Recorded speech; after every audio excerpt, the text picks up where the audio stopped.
Well, hello and welcome to Manna at the Tap podcast.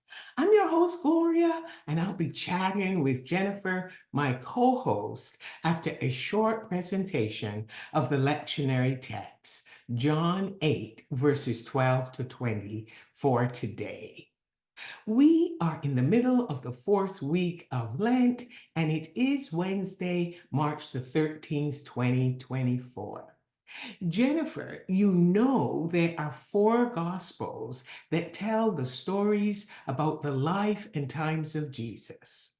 The first three are called the synoptic gospels because they are similar in content. But John's gospel is in a category all by itself.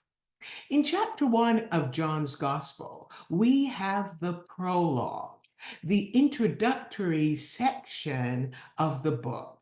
Let's listen in to those first verses.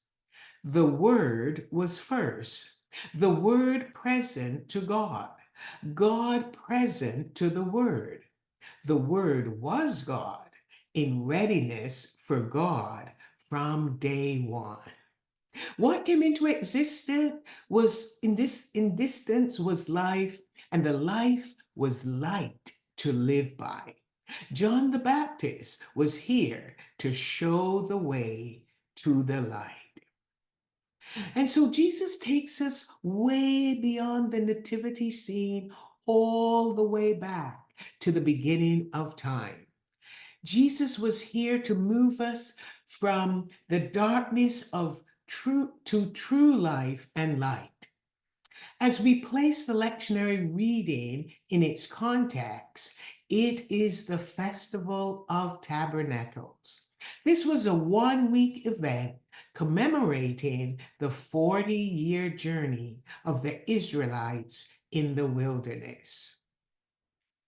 Jesus' brothers urged him to go up to the festival with them. He knows they're not authentic in their invitation. They challenged him to stop hiding out in Galilee. Come and let everyone see your miracles and signs. Jesus said he was not going. But after they left, he went up secretly. The gospel writer John makes it clear Jesus' brothers did not believe in him and they lacked faith. Later on, in the same Gospel of John, Jesus would identify his real brothers as those who were the disciples that believed in him. Jesus took every opportunity that presented itself to teach the people, and we find him teaching the people in the early morning at dawn. Jesus was rudely interrupted by some Pharisees who brought a woman they said they caught in adultery, misquoting the law of Moses. They wanted to know if she should be stoned as they tried to trap Jesus. But Jesus bent down. Let's pay attention to the action of Jesus. He's not interested in engaging in conversation with the Pharisees. And he's not interested in viewing the body of the woman. He's silent until another moment he says, "Let any of you who is without sin be the first to throw a stone at her." And again, he stooped down and wrote on the ground. We're so often wondering, what did he write? But I think John is trying to tell us, look at Jesus's actions. Jesus did not engage in conversation with them, and starting with the elders, they finally caught on and they left. Now it was time to get back to teaching for Jesus. And he turned on the light switch that was talked about in the prologue. There are 7 I ams in John's gospel. The first is, I am the bread of life. Ah, Jesus was the manna they ate in the wilderness. What is it? Yes, Jesus was the bread of life that sustained them in the wilderness.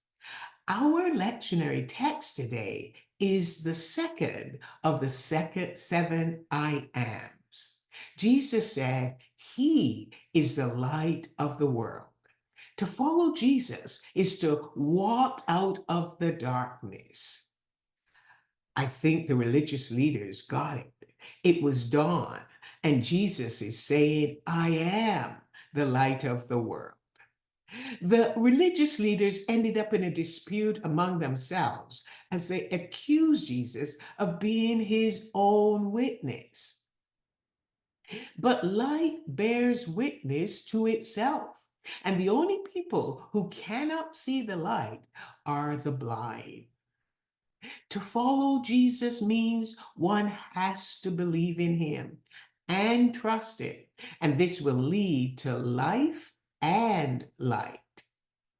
In this Lenten season, John is also reminding us that I am is God becoming human.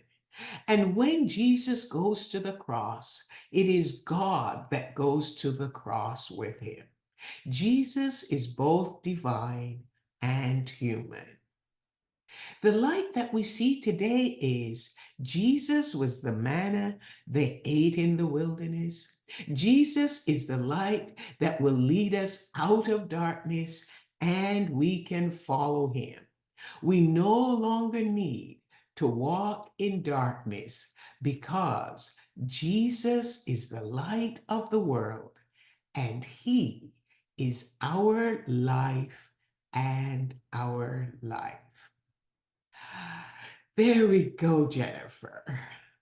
Jesus is the light of the world, and he is our life and our light. Oh, I again love the way that knowing the way this lectionary text connects to the parts around it makes such a big difference. Because if I didn't know that Jesus had given me an example of the action to do when there is tumult and fracas around me, Jesus's action was to pay attention to the Father, to pay attention to what was going on in himself rather than all the fracas on the outside, right? If I didn't know that, then Jesus' teaching about being the light doesn't make as much sense. It's a nice statement. I am the light of the world. I mean, it's beautiful, actually, because I love the dawn. But if I don't know that Jesus saying, I am the light, comes directly out of here's the chaos and we're trying to find a way through, then it doesn't mean as much. So thank you for the teaching that goes along with this. Thanks for following in the footsteps of Jesus and providing teaching whenever you can, just along with Jesus, who did that early in the morning as the sun was rising. It's going to come up out there right away. So that's the first thing I notice is how much it makes a difference to me to know why Jesus is saying these words. What's the story around that? And then I hear the invitation this morning to keep on engaging the action of belief and trust. So if Jesus is my light, the one who brings clarity, then when the tiny next step becomes clear, I need to obey. I need to accept the invitation. I want to choose to believe and trust. That's what I'm noticing so far this morning. And I know it's tricky. We get into the book of John, and there are some things that are that resonate and make me feel so much love for God and for Jesus. And then there are some things that it's hard to wrap my mind around. Yeah, that's John. Simple sentences, but they have such profound meaning. And I hope today that all of us will remember Jesus is the light that leads us out of the darkness. Jesus is the word that became flesh, that is going to the cross. That's God going to the cross, saying, I have taken your place so that you might enjoy eternal life. That's the little clipping. That's the manna we need to pick up today. I am loved. God so loved the world that God gave us his one and only Son. All right, Jennifer, I picked up my manna. Do you have a last minute manna to pick up? I I am appreciating that we can move from thinking about uh, the things that we've been thinking about before now, those Old Testament stories. And this brings us into a reality where Jesus was present. And he is putting into practice what we've seen in those other places. He's saying, I am at one with the Father. Uh, um, there is authenticity in that. So I am grateful for that today.